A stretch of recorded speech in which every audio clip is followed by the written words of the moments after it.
Hello mga katsuyak, hello sa mga ka-idol na to diya, mga amigo amiga, sa mga solid na to diya, ang mga supporter.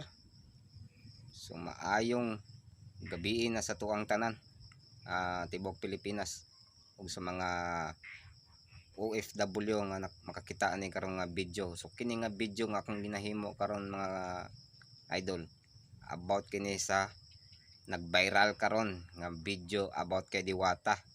So gadako na gyud ang ulo ni Diwata, mga ka-idol.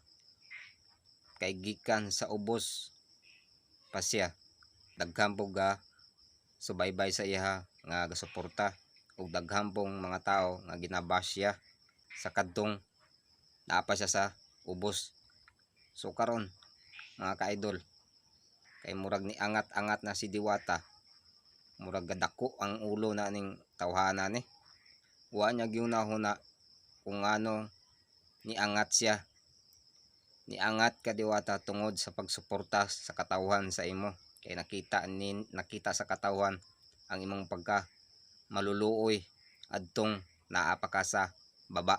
So nisamot ang imong pagkaangat, kay nagsalig ka, daghang mga vlogger ang nitabang nimo, mga vlogger nga mga nakaangat na gyud nga mga vlogger. So mao siguro na nagsalig ka mo na nang gipadako na gyud nimo imong ulo tungod anang mga vlogger nga nitabang nimo. So mao man gud ni guys, kini nga picture guys, mao ni siya ang grabing pag-viral karon. Usa gyapon ni ka vlogger ni nga lalaki ni, kini si Kuya. So samtang nagalakaw man gud ni siya kasabay si Diwata,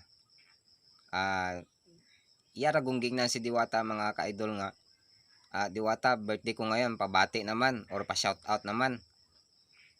So gitubag siya ni Diwata guys nga lilipas din yan kuya, tapos ulay lingi-lingi.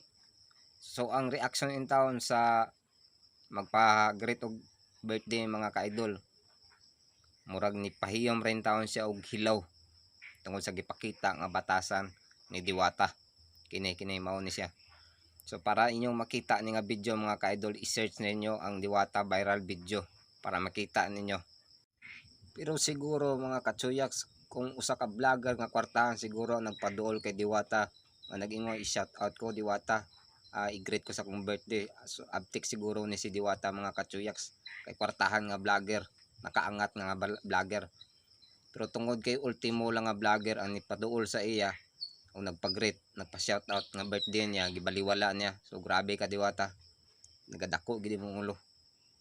So kini Diwata, magbinisaya ra ko kay di man ko Tagalog. Bahala na kag unsaon nimo pag-intindi ning akong mga istorya nga binisaya ni.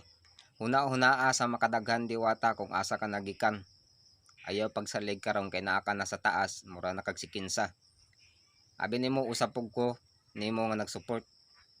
Usapog ko nga na-inspire sa imong kahimtang gikan sa ubos hasta karon nga nag-angat ka na. Pero advice lang nako sa mga Diwata, kung may panahon pa, ayaw pagpadako ang imong ulo. Isipa ang tao ang nagpaangat kanimo, base kun ang tao pod ang mobira nimo paubos. Maula na ako maistorya sa mga Diwata.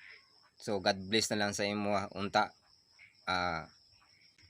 masilsil sa imong alimpatakan kining among mga video sa imo karon about ani imong gipakita nga kinaiya tungod kay nakaangat ka na karon. So diri lang takutob ani mga katsuyaks, mga ka-idol. So palihog og pa-share ani nga video para makit-an po ni sa atong mga kapwa kabisayan dia, o makita man ni Diwata ni, so siya na lang mag-translate ani sa Tagalog. So God bless sa inyo mga ka-idol, mga katsuyaks. So bye-bye sa inyo.